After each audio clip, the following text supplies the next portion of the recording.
మీకు big boss season ప్రారంభమైనప్పుడు తొలి రోజు పెద్దగా గొడవలు గోలలు ఉండవు. కానీ సీజన్ 9 లో తొలి రోజే మొదలు పెట్టేశారు. ఉంటుంది ఫస్ట్ డే కదా, ఈ మాత్రం జోష్ ఉంటుంది. మొదటి రోజు బాగానే ఉంటారు కానీ ఆ తర్వాత నుండి ఉంటుంది అసలు ఆట. ఈ నవ్వులు గెంతులు తర్వాత ఉంటాయి. ముందు తిట్టుకోవడాలు, కొట్టుకోవడాలు, గిల్లుకోవడాలు, గిచ్చుకోవడాలు అని అనుకునే వాళ్ళం గత సీజన్ లో. ఫస్ట్ ఎపిసోడ్ చూసి, కానీ ఈ సీజన్ లో ఫస్ట్ డేనే వార్ మొదలైపోయింది. సాధారణంగా బిగ్ బాస్ హౌస్ లో గొడవలు మొదలయ్యేది ఎక్కడంటే, నువ్వు అది చెయ్యలేదు, నువ్వు ఇది చెయ్యలేదు, నువ్వు బాత్రూమ్ లో కడుగు, నేను వంట చేస్తాను, బట్టలు ఉతికి, ఇలాంటి పనికిమాలిన విషయాలపైనే గొడవలు అవుతుంటాయి. ఇక ఫస్ట్ డే రోజు కూడా ఇదే విషయంపై ఇంటి సభ్యుల మధ్య డిస్కషన్ స్టార్ట్ అయ్యింది. సాంగ్ పాడడంతో పిచ్చెక్కినట్టుగా తెగ అరిచేశాడు ఎమాన్యుల్. నా లైఫ్ లో ఫస్ట్ టైం పడుకున్నప్పుడు చెమటలు పట్టాయి బిగ్ బాస్ అంటూ పంచి వేసి ఇంటి సభ్యుల్ని నవ్వించాడు ఎమాన్యుల్. తెగ ఎగ్జైట్మెంట్ అయిపోయాడు. కానీ ఆ తర్వాత బ్యాటింగ్ స్టార్ట్ అయ్యింది. ఇంటి సభ్యులంతా బాగానే డాన్సులు వేస్తూ ఫుల్ జోష్ లో ఉండగా బిగ్ బాస్ ఫిట్టింగ్ పెట్టేశాడు.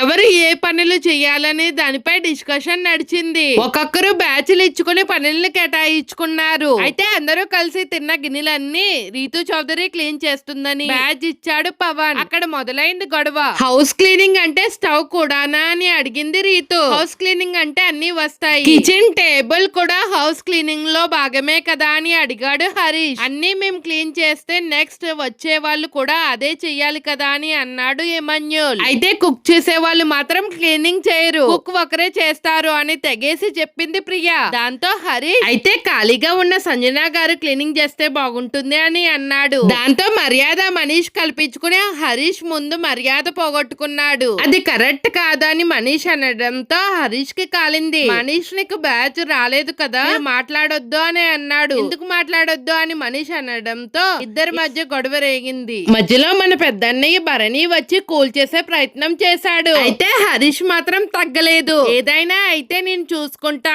అవసరం అయితే ఇంట్లో నుండి వెళ్లిపోవడానికైనా రెడీ అని అన్నాడు హరీష్.